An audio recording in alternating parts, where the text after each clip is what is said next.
Hello, this is Matt Janucki, and you're listening to Inside Men's Mental Health, brought to you by Psych Sessions. Here we explore this thing called masculinity and its impact on men's mental health, relationships, and communities. We'll learn together through conversations with thought leaders, innovators, and industry experts. Our conversations will also help us understand how these experts became interested in men's mental health and the ways their journeys have made them who they are today. In this episode, I talk with my friend and colleague Jeff Matsushita, the director of the Engaging Men Project in the Boise State University Gender Equity Center. As you'll hear, Jeff has worked with boys and men in a range of different spaces around the United States. A great deal of his work is focused on engaging young men in conversations around gender based violence, and you'll learn that Jeff cares deeply about helping men, and that has involved his own process of reflection on what it means to be a man. I think you'll be encouraged by Jeff's humanity and vulnerability in our conversation. I know that I certainly was. Thanks and enjoy. Well, today I'd like to welcome Jeff Matsushita, my friend and colleague, Jeff Matsushita. Jeff, you're the Engaging Men Project Director in the Gender Equity Center here at Boise State University. I know you also have experiences in lots of other places and spaces too. You worked with the Idaho Coalition Against Domestic Violence. You've also have experience with the Call to Men too. And I imagine we'll perhaps get to some of these places you've worked in, because I know you just have lots of experience in lots of areas, and so I'm really grateful for the opportunity for us to chat today. Thanks, man. I'm glad to be here with you, and yeah, have a conversation with a friend. Interesting. I feel very fortunate. I was at the right place at the right time. Which, as a basketball coach, we often talk about like we can draw up the best play we want, but sometimes just if you got a kid who happens to get a rebound 2 feet from the basket and they shoot and they score, like you can't draw that up. You just happen to be in the right place at the right time. So this journey I'm on felt like that. I'm just getting a rebound 2 feet from the basket. People help set me up to score. Yeah. Well, let's talk a little bit about that journey. So that's something I'm always interested in, especially like the beginning of the journey. And I know sometimes maybe like it's multiple moments, right, that gets us to, like actually start the journey. But I don't know, at least kind of the way you make sense of it when you tell your story. Where did this begin for you, where you really started to think, I really care about men and what's happening with men. I want to make a difference with men. Yeah, where did that start for you? Thanks. I got I transferred down. I started school at the University of Idaho, and then transferred down to Boise State in 2001. And I was struggling. I needed extra credit. Okay. I joined the sociology department, and actually, Dr. Martin Orr was the reason why I got into sociology. His door happened to be open, and I asked about changing my major. So Dr. Orr worked with me and figured out a schedule where I could graduate in a year and a half, which was my schedule. So I started off with looking at the end game, but what I found was that the sociology work and these conversations, examining the way we've been taught and raised, like actually questioning that. So it was a film.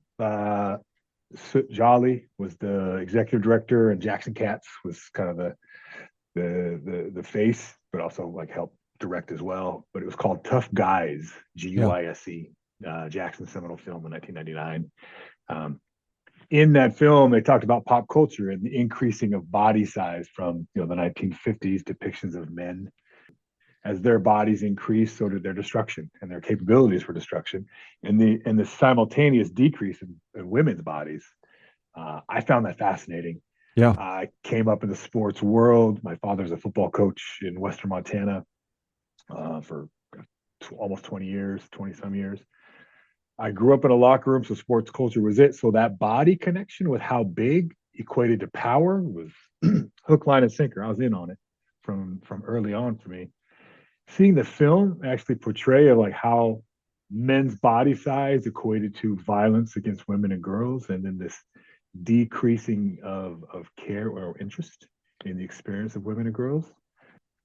It wasn't an immediate like, oh yes, this is it, but I had a very interest because again, growing up in Western Montana, I'm biracial. My dad's Japanese, my mom is Irish. And coming up, I got othered, in the way that I did. My father and I grew up I was in a small town.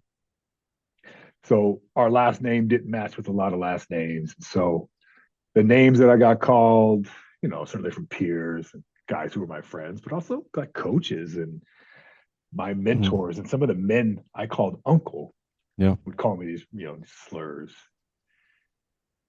I made a connection then with the film Tough Guise and my come up, which was I was othering and objectifying women. I was raised to believe that women were, the property of men, and I would objectify them. And how I was treating women was often how I was getting treated on my come up, othered. So again, it wasn't a straight through line of an aha moment, but that path of Dr. Orr set me on the Tough Guise. I found my way to the Idaho Coalition Against Sexual and Domestic Violence in '04, and get right place, right time.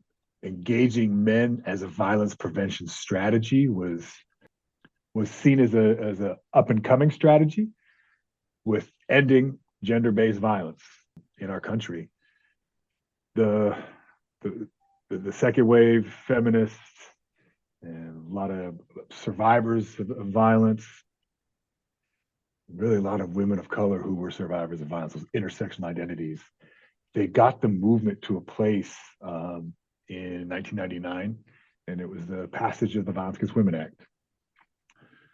Given the background history, so I came into the coalition with my eyes really not very open. Okay. I was interested in gender. I was interested in a little bit of the race equity work, but I really wanted the job, and I loved engaging men. I was coaching boys basketball at the time. Was recently married. I loved that conversation around how we were been taught the gender socialization. So right place, right time. The coalition had some faith, and we stumbled through what engaging men looked like as a strategy to help end gender-based violence. I found my way to a lot of organizations that were on their way up as well. A Call to Men had been around for probably about 5 or 6 years at that time, Okay. and they were one of the only organizations in the country, and they happened to be ran by two Black men who were in relationship with women survivors, advocates in New York City and North Carolina. And these women had faith and hope in these two co-founders, Tony Porter and Ted Bunch. And so they poured into them. I found myself being poured into at the Idaho Coalition in a similar way. A lot of women of color, had hope for us as men, even though their experiences of being harmed by men, often resulted in them finding this work as healing work. So I think that journey keeps coming back to us as we continue to talk. And Tony Porter was one of my mentors, talking about how we are influenced and guided by the experience of women and girls and people Mm. who are gender nonconforming. So it's a continual check as I find my way in through this work. My partner, who I've been married to and together with for going on 24 years, Hmm. has been my best guide in the experience of what it means to be and how she navigates the world as a woman.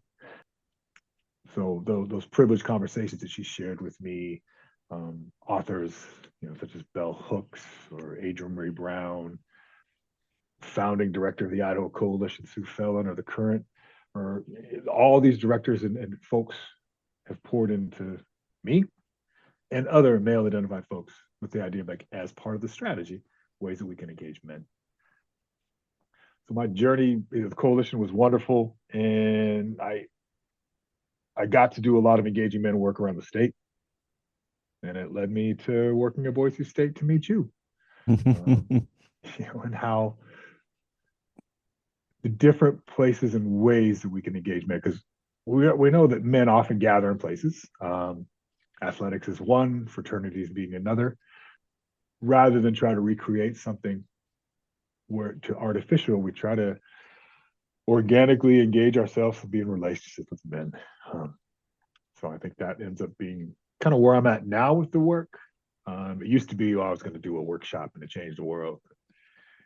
Statistics aren't going to get us our way out of it. I think it's storytelling and connection is going to find a way to engage men and help them be the best version of themselves, which then dovetails into men holding other men accountable, which results in men choosing not to use physical, sexual, emotional violence against women, girls, and other men.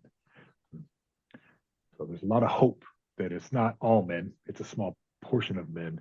Yet, as somebody who has never been violent to a woman physically or sexually, I probably have been emotionally, or I have been verbally. Yeah. And I've allowed other men in my presence to act and behave in ways that are demeaning or belittling or violent. So the work for me is continuing my own journey, rehealing my head and my heart, but also being accountable to the women in my life and holding other men accountable too through love and actions, such as calling them in, asking questions, and trying to model behavior that is on that healing path. So I've got excuse me, a question for you, but part before I get to my question, just I love that. I love that process you took us through, Jeff, of just, like of watching this movie and the movie shifted your perspective and then how, it wasn't just like, well, those guys, right? Those guys are like that, but that's not me. But right, this also began to help you think a little bit about yourself, and how this applied to you. And then you have these other people, men and women, mentors, and people who, helped you along the way, right, to on this journey as well. Just some of those pieces, and thank you for taking us through that. That I know some just from hearing you talk about your work, where there are these times where you're going into a group of boys or a group of men, and you're beginning to help them think about, have conversations about, consider gender-based violence, and they're not in that place, I imagine, or many of them are not in that place. They don't kind of have that perspective that you've developed. What are some of the challenges that you have? You walk into that and you're trying to help these boys and men see gender-based violence, men's role in it, but also pushing them some to see how, in some way, shape, or form, they're likely, right, responsible in some way, and that's a hard thing, right, to swallow for all of us, right, as men.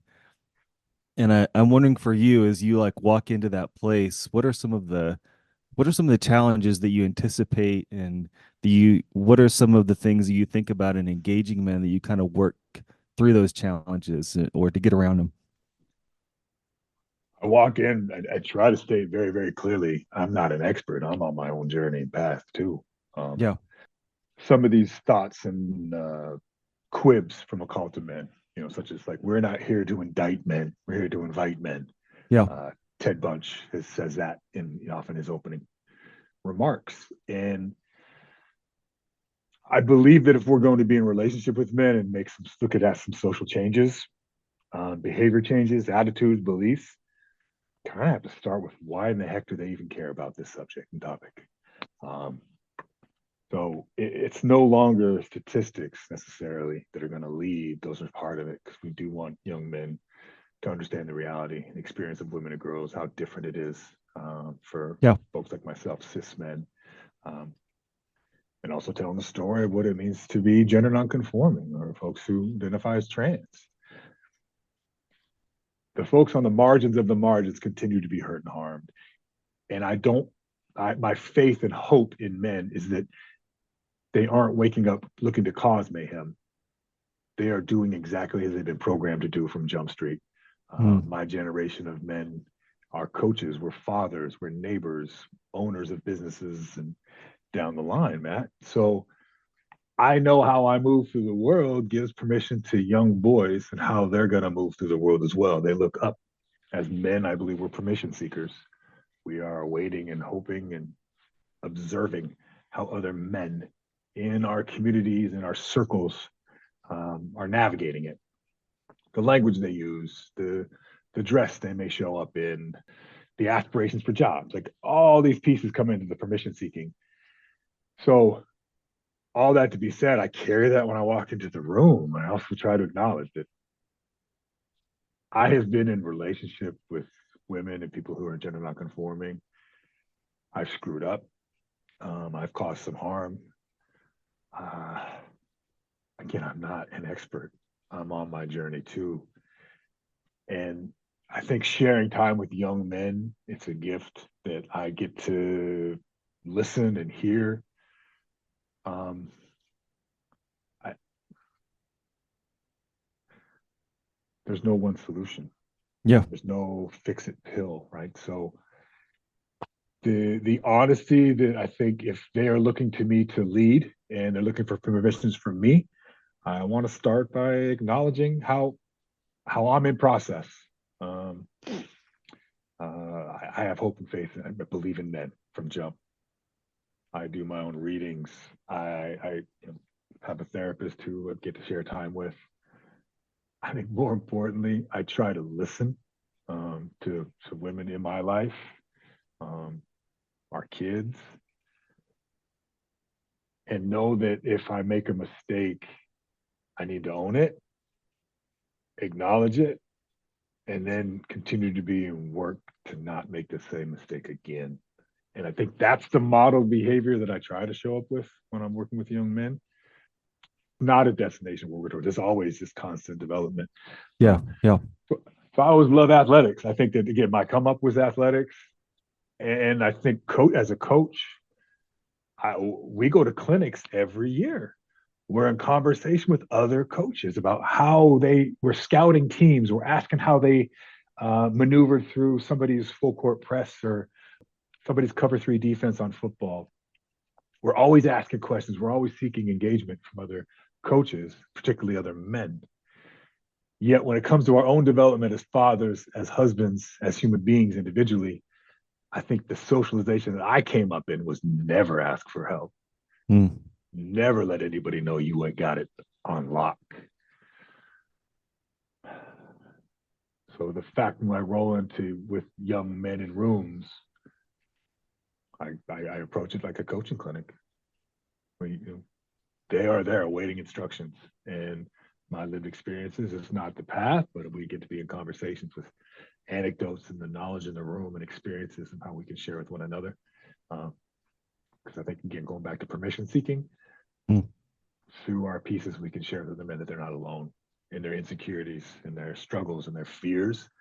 That we, as my generation, has coached young men to bottle that up. J. Cole's got a line in his song called "Folding Clothes." It's like paraphrasing, but we're the best actors. We're the ones that got to wear our face backwards. Never hold a smile long, so they take it off. And I think that acting, we've coached Yeah. young boys into hold it in and act a part. Uh, and I think boys and young and men deserve a place where they can be expressing and asking questions and learning from one another. So walking into a group, it's a gift. With that, Yeah. hopefully, is the opportunity. I know that one of the groups you talked to, you talk to adolescents, like you talk to adolescent guys, like teenage guys, and have some of these conversations with them. I think we, at least in kind of where I am, I'm often thinking about like, men. There's a lot of this formation that's happened for them, but I think of boys, there's a lot in process, right? There's a lot they've learned, but there's still a lot that they are learning, right? And I'm just kind of curious for you, like you meet with these guys, these teenage guys, like I don't know, tell us a little bit about kind of what that's like. Like what does it look like to try and engage with them? Does it seem like there are there some different challenges, or is it similar? I don't know. Maybe talk a little bit about that. Yeah. Thank you for asking about that. It's such an honor to be able to walk into a space. I got old. I'm gray hair. I got wrinkles. And, uh, but I think, well, I know it to be true that these young men don't give a damn what I know. They want to know that I care. And I Mm. heard that paraphrase out. Somebody said that. And I think that's true. Yeah. So when we host groups intentionally, it's in my opinion, it has to be at the same time repetitive. I can't just go one and be done. It has to continually show up. And I think that respect is earned from young men. Um, they're watching, they're testing, they're listening, they're seeing how I move. Absolutely. So I try to lead with respect. I ask questions. I use their names. We start a group off usually with, I want to give these young men an opportunity to flex a muscle. A friend of ours, Tyler Whitmer, we often talk about getting reps. Physically, we go into the gym and we'll work on our pull-ups or our cleans or whatever motion for our bodies. But we want to get reps flexing that muscle of emotional literacy or emotional fluency. So the reps start with saying your name, and we do a check-in prompt. Right now, the one these young men out in a group we do out in Nampa at a school, they like the weather in your head. So they check in with their name and they let us know how they're feeling emotionally, but they use weather terms. Yeah. So it's just again an opportunity for them not to say directly how you're doing, right? Because I think they have been schooled to say I'm good, like, and the I'm good comes with a little turn up of the mouth, of like, how dare you question how I am? I'm Mm. good. Don't you see it? Yeah. And that's part of that front. To me, that's part of it. J. Cole says wearing our mask backwards. So instead, the opportunity to ask how they're doing, but using weather terms allows them to say, "Oh, it's sunny, it's cloudy, the wind's blowing, it's raining, it's cold. I'm struggling." And that rep of checking in, other young men will check in as well. And it's just again to let that the spinach in the smoothie that I'm kind of hiding is that they're not alone in how they're feeling, and it's giving them practice to connect with one another. I do think that when we do groups, it's imperative to have some kind of connection point. So I quote J. Cole a lot. That's because somebody put me on to J. Cole and his music, and I use some songs from Tupac Shakur, Yeah. because that was my come up, in the '90s with hip hop and rap. A lot of J. Cole, some Eminem songs. Hmm. Um, but I think music is that artistic expression where the artist puts it down, they go into a studio and they bump it out, but then we get to interpret it. We get to connect with how we hear it, what it stirs us to believe and feel. And I want to provide opportunity for young men to talk about how they feel. So whatever the topic may be, I try to find a song lyrics or a poem that line up with it. And then just like we did our check-in where they all share their name and their check-in, they have the opportunity to read a line from that poem or song lyric. And we continue to go in a circle. Um, Again, hiding the spinach is they're using their voice and speaking out when they may be uncomfortable. Yeah. So going to the song lyric, and we ask what they thought, what they heard, what they felt. And then my job as facilitator is to make that connection to whatever topic it may be. Healthy communication, talking about consent, talking about respectful relationships, media literacy. For a lot of years, I was doing medically accurate reproductive health education with young men with the goal of reducing teen pregnancy and Yeah. STI transmission. I loved that work because we spent out of it 10 weeks, we spent 8 sessions talking about masculinities, relationships, communications. And by the time we got to the medically accurate information, they're bought in. They saw how these choices are influenced by the way that we have coached them to be with the limited expressions of always I'm good, always being strong, never asking for help. By the time they had built trust with one another in the group, there were a lot more questions as we start talking about puberty and what was going on in their bodies right now, this puberty stages in their lives, or contraception options to help protect them or their partners when they do choose to become sexually active or engaged, from STI transmission or pregnancy, and also have that conversation of when they would be choose to be ready to Yeah. engage in such an intimate act. So there's so much beauty in the opportunity to work with young men. I think if we, again, in our generation, Matt, if we are willing to sit back and make space, um, and listen, they have a lot of questions, but they also have a lot of things they want to say, Yeah. and they are looking for somebody to take an interest and help guide where they're trying to navigate. So I think that there's a lot of hope and a lot of beauty in these young men, just given the opportunity to connect. Yeah, I don't know if I've ever heard anybody say with you had a really big smile and you're talking about just how, I don't know, it sounds like fun and engaging that was doing the medically accurate education, sex education. uh, I would geek out because again, the coach in me comes out. So we got a whiteboard, I got a dry erase marker, and I got a probably 2 foot by 4 foot flip chart, and it's got talking about the biology of their bodies and physiologically what's happening in their development, and try to normalize the words of their body parts, Yeah. and say the word penis and testicles and vas deferens, and like just naming what's going on because it's fascinating in my opinion. I try to share that enthusiasm because I always relate it back to it's an owner's manual. Again, the Japanese part of me really geeks out, man. I get a brand new phone. I'm going through the manual. I'm going through the tutorial with how to set it up, what features are in it, because I want to maximize the opportunity of what's in front of me with this device. I think we have done a pretty poor job of giving owner's manuals to young men about their bodies and how they're navigating this puberty transition or this transition that's occurring in their bodies when the pituitary gland signals, yo, it's time, and their hormones are shifting in their bodies. They're growing in weird places. They're smelling funny. There's hair.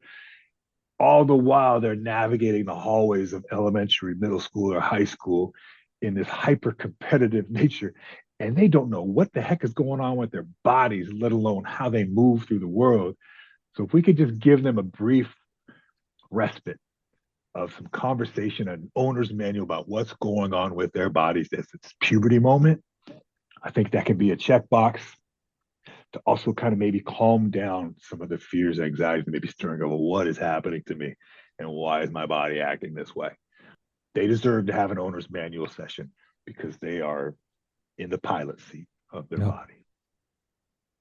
No, but I love hearing you talk about the these groups as in these opportunities for, these young men to receive information, to connect, to have their experiences normalized, to have you there as this person who, I think you said, just they what they care about the most is not that you have all the right stuff, right? But that you care, right? So you there is this person that over time they recognize they can trust, and that is there to support them and cares about them, and all these things together just really allow them the opportunity to connect and build relationships and understand their world better as men, and that's an awesome thing. Go back to my way I started this. I was the right place, the right time. I caught the rebound and met a layup. These young men are willing to, I think they're so willing to explore and talk that by somebody coming in, they really want to maximize the opportunity if they feel comfortable. But that comfort is definitely my responsibility to earn Yeah. their time and trust.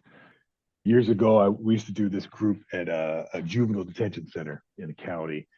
So we'd come in every Wednesday for about 2 hours and we talk. We had a curriculum we put together for healthy masculinity and teen dating violence prevention. I was probably 6 weeks into this group, and gosh, I thought I was really good. They lit up every time I came in. They were excited to conversate and talk. I was able to 1 week. I was able to come in about half hour early.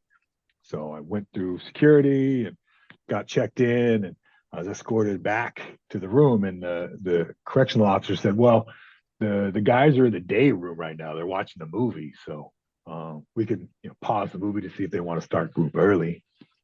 So in my mind, I'm like, "Oh yeah, they want to start group. I'm here. They want to talk to me." And the CO goes up, presses pause, and I look, and they're watching West Side Story Oh, on VHS on probably a 22-inch TV, scratchy and grainy. And the CO says, "Hey guys, Jeff's here. Y'all want to start a group right now?" And unanimously, they looked at me and they came back unanimously united and said, no, we want to watch this movie. So I thought I was just doing great work, but these young men were enthralled with West Side Story. And I think it's a depiction of masculinity they hadn't seen before. Yeah, right. Men dancing, expressing themselves, particularly Latino men dancing, expressing themselves in colorful dress and navigating their community. So as well intentioned and good as I thought I was, these young men were looking for any outlet of connection in a way. So I think that there's opportunities for men. It doesn't have to be somebody to devote time. So if anybody is listening and isn't sure what to do, I don't think there has to be some grand scale to it. It could be as simply as asking somebody how they're doing. It could be inviting a young man to a dance class to become a dancer with aspirations to perform West Side Story, or it could just be helping a kid make a bike ride, opening mail. There's no one way to do it. I think it has to start with sincerity. So Yeah. that moment in detention center really brought me back with no matter how cool and how planned I think I am, Uh, they were involved in what they were involved with. And that's where I got to follow their lead with where they want to be. yeah. I'm wondering a little bit. You were talking some about these different groups of guys you worked with. I mean, as in like age here. You talked about athletes. I know that you've worked with just different types of guys, different situations, different settings. You walk into these places and again you're thinking about how do I engage these guys and how do I and you set me wrong if you're like this is not the model that I use because I know part of what you're talking about is just the relational component is important, but this part of engaging is in kind of hooking these guys in, kind of as in engaging them in what you have going on. Do you kind of I'm thinking like do you shape shift a little bit where you're like I'm working with these athletes and so some of the way that I do things and the language that I use, or I'm working with these professionals, like I'm going into like an executive kind of setting, and so what that looks like. I'm wondering if that's kind of in your frame a little bit, like there's different kinds of guys that maybe have different things that are important to them or language that they use that is meaningful to them, and so you kind of have to be this like kind of adaptive person in the way that you engage them. I'm just wondering about that a little bit. Oh, Matt, we get into some therapy work here because my therapist, we have this conversation often about code switching and Code who switching. are Yeah, you? that's the word, right? I certainly used to do it a lot more. And now looking back, I know that I was very insecure. Hmm. Um, Particularly working with athletes, I assumed they wanted a credit check. I had to have played at a high level, Division 1 or professionally, for them to even pay attention or listen. And maybe there's this change. That was my late 20s into my early 30s, and now I'm in my 40s, late 40s. I don't feel necessary to do the credit check as much. Yeah. I think experience matters. And there's different, well, it still goes back to I think there's different expressions of masculinities. And that's Yeah. where I learned that from you. It's plurality. It doesn't have to be a single expression or rigid form. That ends up being the problem, right? We see a rigid way to be as men. Yeah. So if it's plural, possibilities are endless. So in my experience and what I'm believing to be true right now is they're looking for real. They're Yeah. looking for genuine. And the more transparent we can be about our hope and our struggles and what we're trying to do, I think it's still an exchange. They're having to be in the room with athletes, collegiate and professional wise. They're mandated to be in the room.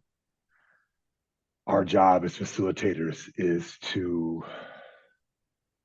share an irrelevant conversation because at the end of it, there's an epidemic of violence against women and girls and people who are gender nonconforming. So it's more than a checkbox.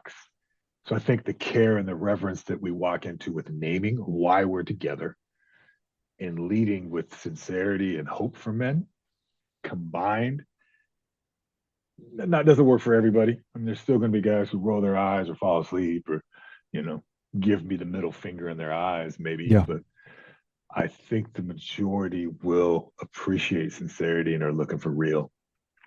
Uh, there was a woman at a call to men event, it had to be like 2009, 2008.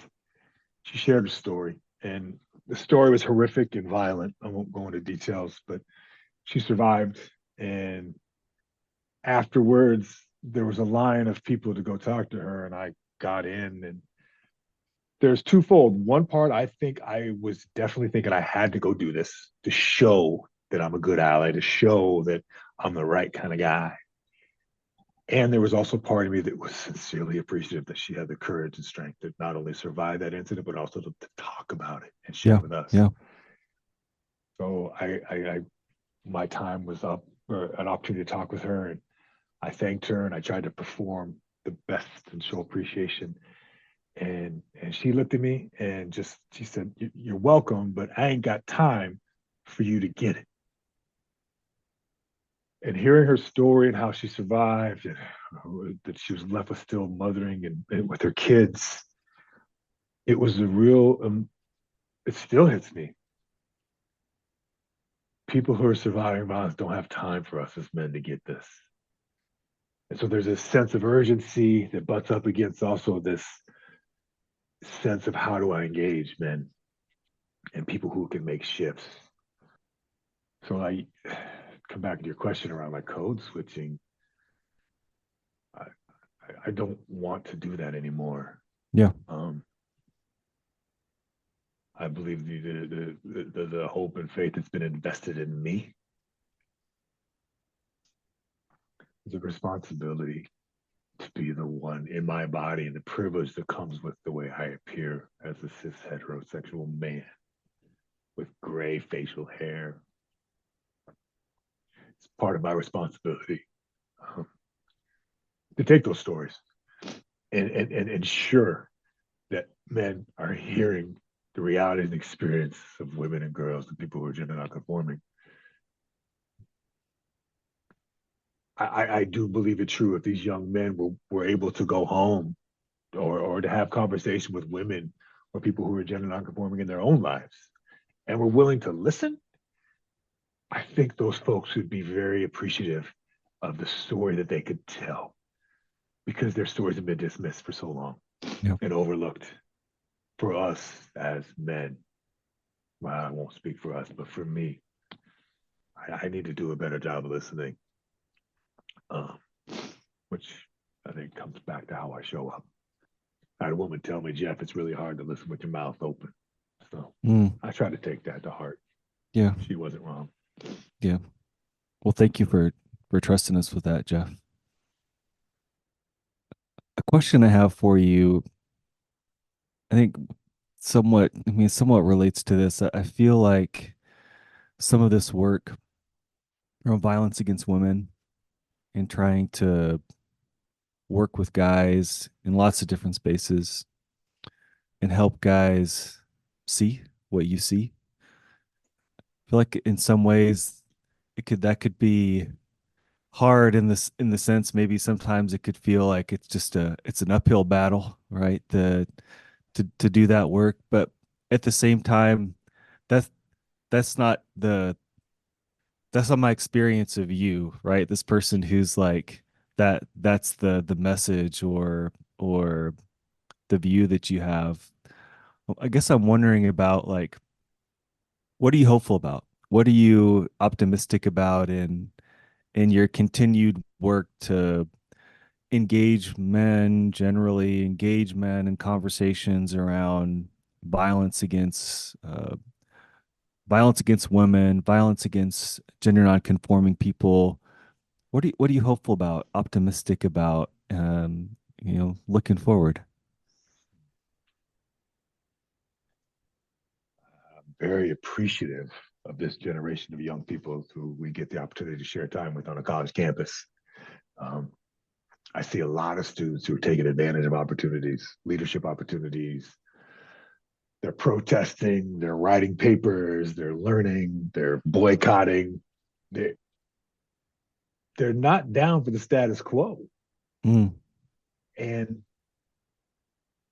I believe it to be true that those students now will be in leadership positions in a short time frame that will influence the communities that my own kids Yeah. will be coming up in. And the level of conversations that overwhelming majority of people who I've come across over these years want to ask questions and want to listen. It's a very, very small minority of people who have this belief that nothing should change and we're okay as is. Because at its core, I think we all have more in common than differences. A teacher of ours, Norma Wong, often talks about the straight line between two people is a story between the hearts. Hmm. And the opportunities that I get with men, we try to leave political alliances or binaries out of it. And the idea could simply ask somebody, what kind of world do you want for your kids? Yeah. What kind of world do you want for your grandkids? Um, that center point of similarity is that through line. And the hope that I get in talking with young men is that they continue to want to have conversations. They keep wanting to ask questions. They want to talk. They want to share. Had a young man just yesterday in a group at the same school out in Nampa. Recently returned back to his community and talked about his motivation is he wants to be a father. And when he said father, I didn't know what he meant, but he went on to explain that he wanted to be present for his child. He wanted to be somebody his child could trust that would be around. He wanted to be able to say he loved his child and mean it. I, that definitely filled my cup. Yeah. That a young man is willing to lead in that fashion. That he wasn't worried. Wasn't talking about how much money he's going to make. We're talking about how much weight he could bench or deadlift, or what clothes he was rocking, or his aspirations of being a YouTube influencer. He wanted to be present for his child and was open to learn how to do that in a better way and willing to share this with a group of his peers who were 15 to 19 in that room. You could have heard a pin drop, Matt. Yeah, I He was bet. holding court, and it was so much more powerful coming from him than me, Yeah. the gray haired old dude. The hope and faith I have is that young men are already doing this work. Sometimes we just need to get out of the way and give them a Hmm. microphone and let them amplify their voice to let us know what we need to do to show up in a way that supports how they're moving and wanting to shift, such as being a present father for their kids. Put me on notice too.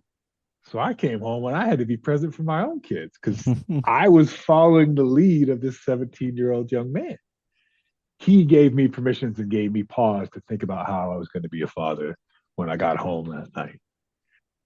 What I was going to do when I was making dinner. Was I going to do it with a happy heart, or was I going to complain about it? Yeah. Was I going to ask questions in a sincere way, or was I just going to be quiet and stew?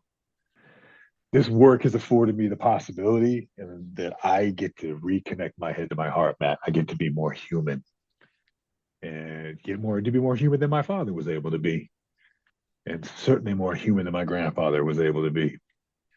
And it really starts with, in my opinion, of coming into this work and watching that film from Jackson, but being poured into by the folks that are supporting survivors of domestic and sexual violence in our state and in our country, because they had hope and faith in me.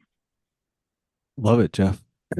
So just to finish up here, I know you've mentioned a few people, also maybe resources. I'm wondering if folks are kind of interested in checking a few of these things out. Maybe can you recommend just a few of these things like Call to Men, et cetera, some things like that that are resources that people might want to look into if they're interested in some of the things that you're interested in or some of the work that you're interested in, et cetera?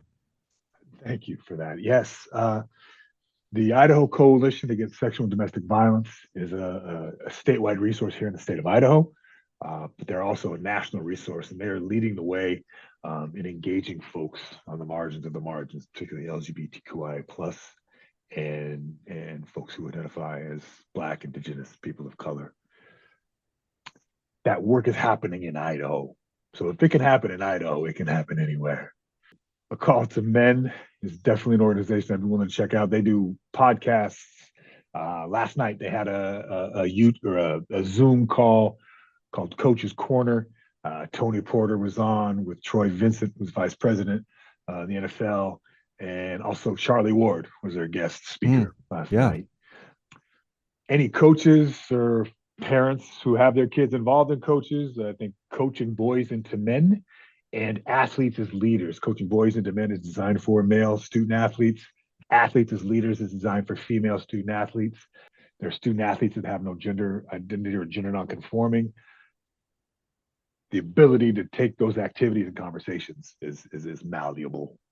Coaching Boys into Men is an evidence-based best practice. CDC had done that work a number of years ago. Any folks on campus affiliated with Boise State, I think the Gender Equity Center or the Student Equity Center are two resources for students on campus to come find community.